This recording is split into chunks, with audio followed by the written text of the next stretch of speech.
네, 여러분 반갑습니다. 김문기 교수입니다. 지난 한 주도 모두 평안하게 지내셨습니까? 자, 이번 주 강의는 경찰관 직무집행법 세 번째 시간이자 이제 마지막 시간이 되겠습니다.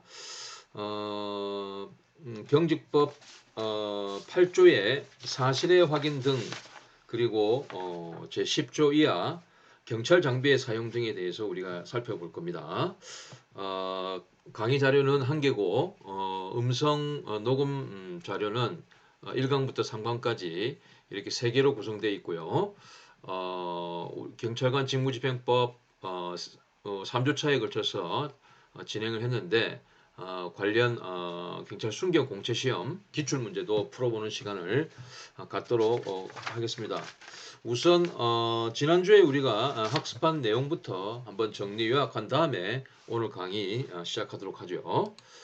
자, 지난주에 우리가 위험 발생의 방지, 범죄 예방과 제지, 그리고 위험 방지를 위한 출입 이렇게 세 가지를 봤는데요. 먼저 위험 발생의 방지부터 보도록 하죠. 경직법 5조에 이제 규정이 되어 있고 생명, 신체, 재산에 위해를 끼치거나 재산에 중대한 손해를 끼칠 우려가 있는 위험한 사태가 발생한 경우에 취할 수 있는 경찰 조치입니다. 대인적 법적 성격은 대인적 즉시강제이면서 대물적 즉시강제이기도 하고 또 대가택적 즉시강제이기도 합니다. 혼합적인 성격을 갖고 있죠. 그리고 경찰 긴급건이 인정이 됩니다. 따라서 경찰 책임자뿐만 아니라 경찰 비책임자에게도 이 경제법 5조에 의거해서 경찰관이 조치를 할 수 있습니다. 그리고 이 경제법 5조와 관련해서 경찰권 발동의 법적 근거 형태와 관련해서는 이 5조 제1항에 있는 뭐 기타 위험한 사태라는 표현 그다음에 그리고 그 밖에 공공의 안전과 질서 유지라는 표현을 담고 있는 이 경직법 제5조 1항이 현행법상 존재하는 개괄적 혹은 일반적 수권 조항이라고 주장하는 학자도 있다라는 것을 제가 이제 말씀을 드렸죠. 두 번째는 이제 요건입니다. 요건은 현실적으로 사람의 생명, 신체, 재산에 위해 또는 손해를 끼칠 우려가 있는 위험한 사태고 예시적으로 사변이라든지 공작물 손괴라든지 위험물 등이 있죠. 이것들이 현실적으로 존재를 해야지만 경지법 5조에 따른 경찰 조치를 할 수 있는 겁니다. 대상 및 수단 네 가지로 이제 나눌 수 있죠. 먼저 경고는 위험의 존재와 사실을 알리는 비권력적 사실 행위에 속합니다. 그래서 행정 지도의 한 종류인 경찰 지도에 해당하죠. 그리고 이제 두 번째 억류 및 피난 조치는 권력적 사실 행위인데 뭐 위험한 장소에 들어가지 못하도록 막는다든지 위험한 장소로부터 물러나게 하는 것 그리고 사람을 원거리에 강제적으로 옮겨놓는 것도 이에 해당하고 아무 때나 할 수 있는 게 아니라 현실적으로 그 어떤 특정한 위험이 목전에 급박한 경우에만 이러한 조치가 가능합니다. 세 번째는 이제 조치 명령 및 직접 조치인데 조치 명령이라고 하면 위험을 야기한 광견을 그 주인으로 하여금 뭐 사살하게 하는 것이 예가 되겠죠. 그리고 이러한 조치 명령을 위반할 경우는 경범죄처벌법 위반, 즉 공무원 원조 불응죄로 처벌이 가능하다는 것도 말씀을 드렸고요. 직접 조치는 경찰이 직접 하는 거죠. 예를 들면 위험을 야기한 광경 등 동물을 경찰이 직접 사살한다든지 그다음에 사람을 위험으로부터 구호하는 조치를 직접 취하는 것 이게 이제 직접 조치입니다. 그런데 원칙적으로는 재량행위지만 재량권이 영으로 수축되고 의무가 되는 경우도 있다라고 말씀을 드렸고 네 번째 이제 대상 및 수단은 대간첩 작전 특례로서 접근이나 통행의 제한 혹은 금지가 된다고 말씀을 드렸습니다. 여기까지가 위험 발생의 방지의 주요 내용이고 우리가 관련 사례와 관련해서 음주 단속 수치 미달한 자에 대한 경찰의 운전 방해 행위의 정당성 여부와 관련된 사례 말씀드렸죠. 그 사례도 여러분들이 정확하게 숙지를 하시기 바랍니다. 그리고 이제 두 번째는 저번 주에 우리가 본 게 경지법 6조에 있는 범죄의 예방과 제지입니다. 사실상 우리 지역 경찰관들은 대부분 지역 경찰관들이 하는 업무의 근거는 대부분 경직법 5조 그리고 경직법 6조라고 여러분들 생각을 하셔도 과언이 아님을 말씀을 이제 드립니다. 자, 범죄 예방과 제지의 먼저 의 및 이제 법적 성격입니다. 자, 범죄 예방이나 범죄 진압을 목적으로 경고 및 제지하는 조치를 말하죠. 이 범죄 예방과 제지는 대인적 즉시 강제인데 다만 예방 수단으로서의 경고는 비권력적 사실행위, 즉 경찰 지도에 해당한다라고 말씀을 드렸습니다. 두 번째 요건 및 수단은 두 가지로 나눠볼 수 있다고 했죠. 범죄의 예방과 범죄의 제지 두 가지로 나눠서 볼 수 있다라고 했고, 자, 뭐 범죄의 예방의 일단 요건은 범죄 행위가 목전에 제가 이제 오타가 났네요. 목전에 행하여지려고 하고 있다고 인정될 때고 범죄 행위가 구체적인 내용 그리고 목전의 개념에 대해서 설명을 드렸죠. 자, 수단은 경고입니다. 즉 범죄 행위로 나아가려고 하는 것을 중지하도록 상대방에게 고지하는 거고 이 경고에는 경고를 무시할 경우에는 강제적인 조치가 따를 것임을 예고하는 측면도 있다고 했죠. 경고의 방법은 굉장히 다양하다라고 또 말씀드렸고 경고는 범죄를 행하려 하는 자 외에 범죄에 의해 피해를 받을 우려가 있는 자나 그 보호자 등 이 사람들 이제 관계인이라고 하시죠. 이 관계인 등을 포함한다라고 말씀을 드렸습니다. 다음 이제 범죄의 제지인데 요건은 범죄 행위가 목전에 행하여지려고 하고 있다고 인정되고 그 행위로 인해 사람의 생명 신체에 위해를 끼치거나 재산에 중대한 손해를 끼칠 우려가 있는 긴급한 경우에 가능한 겁니다. 그 행위가 뭔지 그리고 중대한 손해를 미치지 못하는 경미한 결과가 예상되는 경우는 이 제지가 허용되지 않는다고 말씀을 드렸고 또 다른 수단이 가능한 경우에는 이 제지가 허용되지 않고 경고와는 달리 제지의 대상은 당해 행위자에 한정된다고 말씀드렸고 이 제지의 요건 중에 긴급을 요할 때라는 해석과 관련해서 법원은 굉장히 좁게 해석한다고 말씀을 드렸습니다. 범죄 제재의 수단은 뭐 제지입니다. 이 제지 물리력을 행사하는 것이죠. 물리력을 행사하는 것인데 영장 없이 신체 자유를 직접 침해하고 하기 때문에 경찰 비례 원칙이 엄격하게 적용된다고 말씀을 드렸습니다. 그리고 이제 범죄 예방과 제재에 관한 사례 및 관련 판례를 이제 말씀을 드렸는데 사례는 이거였죠. 이륜 자동차를 타고 고속국도에 진입한 운전자를 단속하고 더 이상 운행하지 못하도록 제지를 한 경우에 이러한 제지에 불응하는 자에 대해서 현행범 체포가 가능한지 또 단속 후에 행정조치 제지가 가능한지 여부에 대한 사례를 말씀을 드렸고요. 관련 판례는 바로 범죄 제지의 그 긴급한 상황에 대한 법원의 굉장히 좁은 해석을 보여주는 불법 집회 상경 차단 즉 원천 봉쇄 사례 한미 FTA 집회 원천 봉쇄 사건을 이제 말씀을 드렸죠. 예외적으로 허용되는 것이다. 불가피한 한도 내에서 예외적으로 범죄 제지에 있어서의 제재 행위가 이루어져야 되고 그렇지 않으면 과잉금지의 원칙에 위배된다라고 말씀을 드렸고 상경시의 원천봉쇄는 이러한 판례에 따라서 비록 줄어들긴 했지만 전혀 없는 것은 아니다. 즉 비례 원칙을 위반하지 않는 경우에는 상경시위를 원천봉쇄할 수도 있다라고 말씀을 드렸고 범죄 예방과 제지와 관련돼서 헌법재판소의 결정으로서 서울광장 버스차벽 설치 사건 을 이제 설명을 드렸죠. 차벽 설치에 있어서 일반 사람의 거주 이전의 자유, 달리 말해 통행의 자유를 침해하는 정도까지 이 차벽을 설치하는 것은 위헌적인 요소가 있다. 반대로 얘기하면 일반 사람의 통행의 자유라는 그 헌법상 기본권을 충분히 보장하는 한에서 경찰의 차벽 설치는 위헌이 아니다로 볼 수도 있다라고 말씀을 드렸습니다. 자, 이렇게 해서 범죄 예방과 제지에 대해서 요약 정리했고요. 마지막으로 이제 경직법 7조상의 위험 방지를 위한 출입에 대해서 알아보겠습니다. 위험한 사태가 발생하거나 범죄 예방을 위해서 타인의 토지, 건물, 선박, 자동차, 기타 공개된 장소에 출입하는 것을 의미하고 대표적인 대가택적 즉시강제에 해당한다고 했습니다. 출입의 유형은 세 가지가 있다고 했죠. 먼저 긴급 출입이 있습니다. 긴급 출입은 제7조 제1항에 규정되어 있는데요. 장소, 시간, 당사자 동의 유무를 불문하고 출입 가능합니다. 목적은 위험 방지와 피해자 구조에 한정이 되고 범죄 수사 목적의 긴급 출입은 불가하고 이를 위해서는 수색 영장이 필요하다고 일반적으로 필요하다고 말씀을 드렸습니다. 또한 비례 원칙에 따라서 사회 통념상 긴급 출입 외에 다른 대체 수단이 없는 경우에만 행해질 수 있는 조치라고도 말씀을 드렸죠.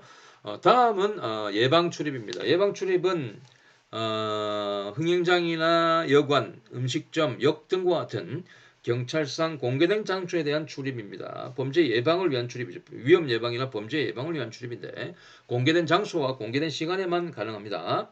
따라서 영업시간이나 공개시간이 경과한 후에 출입하려는 경우에는 긴급 출입의 요건을 충족해야만 가능을 합니다. 당사자 동의가 필요하긴 하지만 관리자나 관계인은 정당한 이유 없이 이를 거절하지 못한다고 했죠.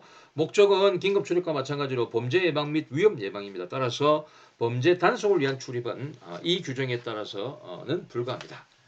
다음 이제 작전 지역 출입이 있었죠. 예방 출입에 규정된 공개 장소로 제한이 되고 시간은 제한 없고 상대방 동의도 필요 없다라고 말씀을 드렸습니다. 자, 위험 방지를 위한 출입의 절차적 요건은 마치 불신 검문과 비슷하죠. 신분을 표시하는 증표를 제시해야 되고 또 관계인의 정당한 업무를 방해해서는 안 된다는 요건이 있습니다. 네 번째 이제 가택 등 출입 관련 판단 기준은 두 가지죠. 위해가 임박한 때와 부득이하다고 인정할 때인데 문제는 경직법 제7조 1항의 애매모호한 단서 조항, 요게 이제 단서 조항이잖아요. 단서 조항 때문에 현장 경찰관들의 긴급 상황에서의 타인의 건물에 강제로 들어가 확인할 수 있는 권한, 즉 긴급 출입권을 명시하자는 경직법 개정안을 2012년도에 마련을 했는데 인권 침해 우려 등으로 인해서 불발로 그치자 2012년 12월에 경찰 내부 지침에 의해서 시행을 하고 있다고 했죠. 하지만 경찰의 가택 긴급 출입권이 명시된 다른 법률은 있다. 즉 가정폭력 범죄 방지 및 피해자 보호에 관한 법률상에 가정폭력이 발생했을 때 신고를 받고 지체 없이 현장에 출동하고 긴급 출입 가능하다라는 게 명시적으로 규정이 되어 있다고 말씀을 드렸습니다. 자, 이렇게 해서 지난주에 우리가 학습했던 세 가지 경직법상의 표준적 전형적인 직무 조치에 대해서 이제 살펴봤고요. 이제 이번 시간에는 경직법 8조상의 사실의 확인 등의 조치 그리고 10조 이하에 규정되어 있는 경찰 장비의 사용 등에 대해서 살펴보도록 하겠습니다. 먼저 그러면 사실의 확인 등에 대해서 살펴보도록 하죠. 사실의 확인 등이라고 이렇게 법조문의 제목이 붙여져 있는 건 사실의 확인 사실의 확인 등은 사실의 조회 그리고 사실의 확인 출석 요구라는 세 가지 요소로 구성되어 있기 때문입니다. 먼저 법조문을 보도록 하겠습니다. 자, 제가 읽어볼게요. 경찰관서의 자항은 직무 수행에 필요하다고 인정되는 상당한 이유가 있을 때는 국가기관 또는 공사단체 등에 대해서 직무 수행에 관련된 사실을 조회할 수 있다. 다만 긴급을 요할 때는 소속 경찰관으로 하여금 현장에 출장하여 당해 기관 또는 단체의 장애 협조를 얻어서 그 사실을 확인하게 할 수 있다라고 되어 있죠. 1조 전문은 사실의 조회와 관련된 것이고 다만부터 이 1조의 후단은 사실의 확인 조치와 관련된 거죠. 자, 제2항은 출석 요구를 규정하고 있는데요. 경찰관은 다음 각호의 직무 수행을 위해서 필요하면 관계인에게 출석하여야 하는 사유, 일시 및 장소를 명확히 적은 출석 요구서를 보내서 경찰관서에 출석할 것을 요구할 수 있다. 제1호 미아를 인수할 보호자 확인, 2호 유실물을 인수할 권리자 확인, 3호 사고로 인한 사상자 확인, 4호 행정처분을 위한 교통사고 조사에 필요한 사실의 확인입니다.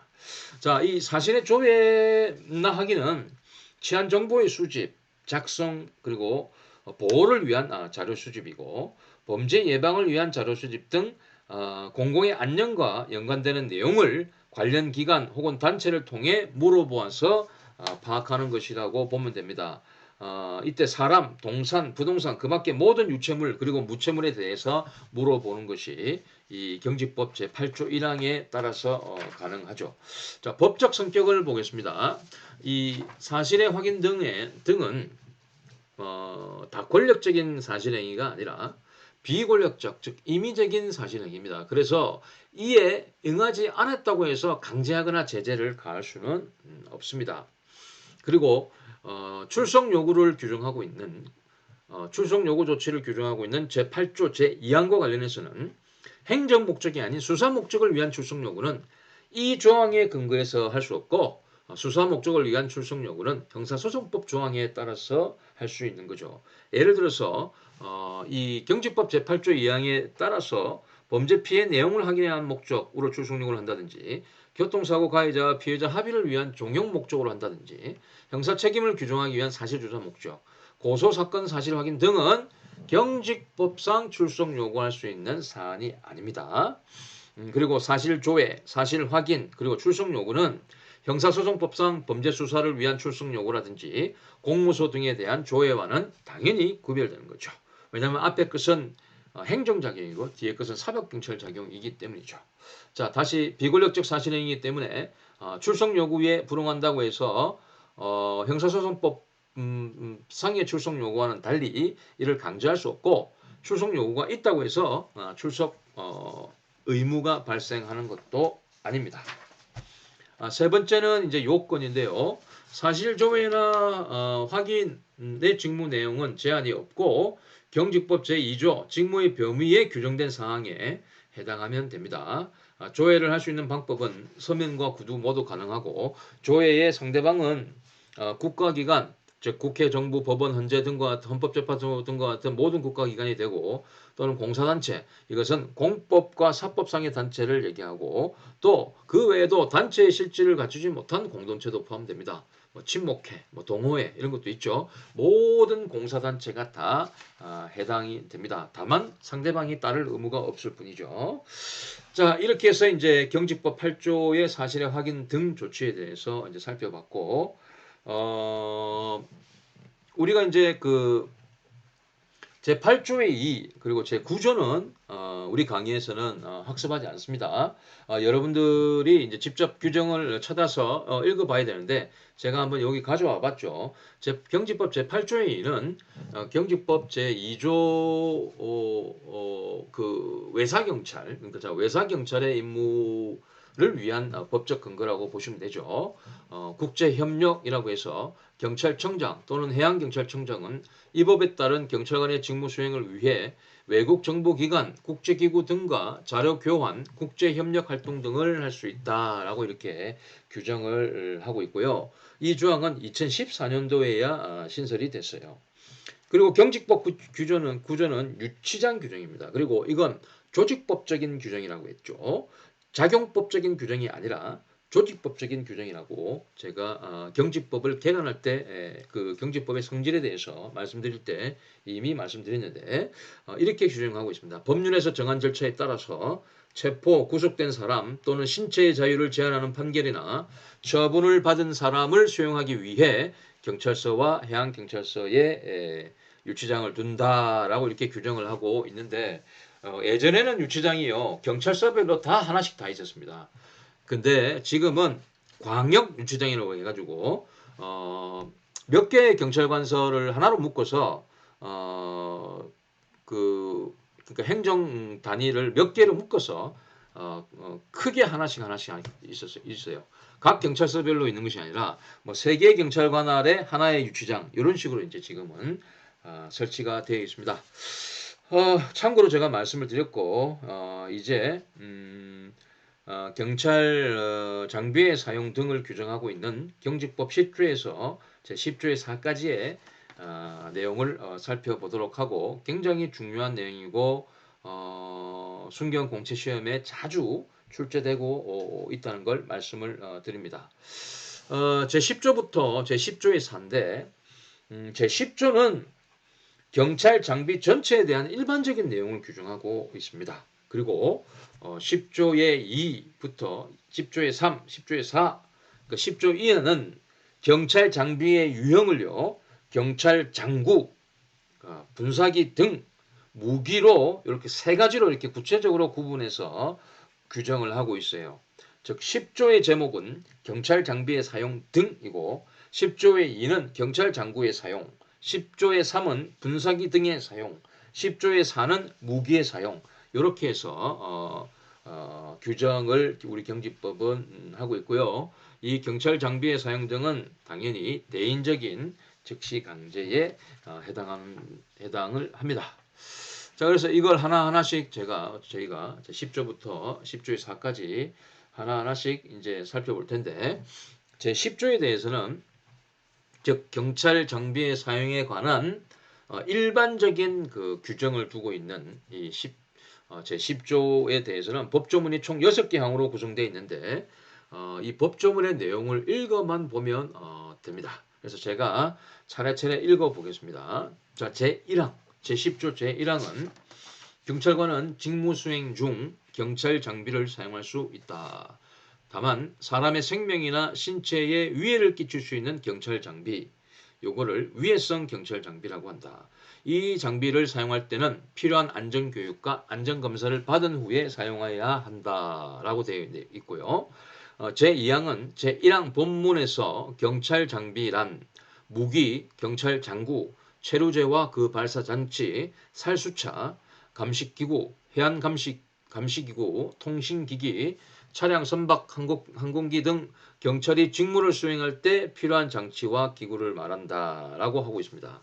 제3항은 경찰관은 경찰 장비를 함부로 개조하거나 경찰 장비에 임의의 장비를 부착해서 일반적인 사용법과 달리 사용함으로써 다른 사람의 생명 신체에 위해를 끼쳐서는 아니 된다라고 규정하고 있고, 제4항은 위해성 경찰 장비는 필요한 최소한도에서 사용해야 한다라고 규정하고 있고, 제5항 경찰청장은 위해성 경찰 장비를 새로 도입하려는 경우에는 대통령령으로 정하는 바에 따라서, 이때 대통령령이라고 하면 위해성 경찰 장비의 사용 기준 등에 관한 규정입니다. 이 규정에 의해서 안전성 검사를 실시해서 그 안전성 검사의 결과 보고서를 국회 소관상임위원회, 국회 소관상임위원회는 행정안전위원회를 뜻합니다. 국회 소관상임위원회에 제출하여야 한다. 이 경우 안전성 검사에는 외부 전문가를 참여시켜야 한다라고 되어 있고, 제6항은 위해성 경찰 장비의 종류 및 그 사용 기준, 안전교육, 안전검사의 기준 등은 대통령령으로 정한다. 이때 대통령령이라 함은 위해성 경찰 장비의 사용 기준 등에 관한 규정입니다. 자, 여기서 이제 이 위해성 경찰 장비의 사용 기준 등에 관한 규정은 여러분들이 반드시 법제처 국가법령정보센터 사이트에 들어가서 그 규정을 출력해서 같이 학습을 해야 됩니다. 여기서 여러분들께 질문 한번 들어볼게요. 드론은 경찰 장비에 해당할까요? 안 할까요, 여러분? 실질적으로는 해당하는데 법적으로는 아직까지 명시적으로 드론이 경찰 장비다라고 하고 있진 않아요. 치안 드론은 여러분들이 아시는 것처럼 실종자 수색, 범죄 예방 및 범인 검거 등과 같은 경찰 업무와 접목에서 큰 효과를 낼 수 있는 경찰 장비죠. 지방청별로 폴리스 드론 수색팀이 있습니다. 그래서 이제는 순찰차가 아닌 드론이 순찰하는 시대가 멀지 않았습니다. 실제 드론을 통해서 순찰을 하고 있기도 하고요. 그래서 치안 활동에 이 효과적인 드론을 활용할 수 있는 명확한 법적 근거, 그리고 치안 드론의 상용화, 그리고 전문 인력 양성이 이제 균요합니다. 다만 이 드론을 활용한 범죄도 증가하는 추세가 있죠. 현재는 이 도로교통안전공단에서 이 드론 운전 자격증을 발급을 해주고 있는데, 이 드론과 관련해서 제가 이제 관련 동영상을 제가 한번 가져와 봤습니다. 충북청의 이 폴 드론의 활약을 다루고 있는 이 동영상을 유튜브 링크를 제가 가져왔으니까 여러분들 요거 클릭하셔서 한번 꼭 보시기 바랍니다.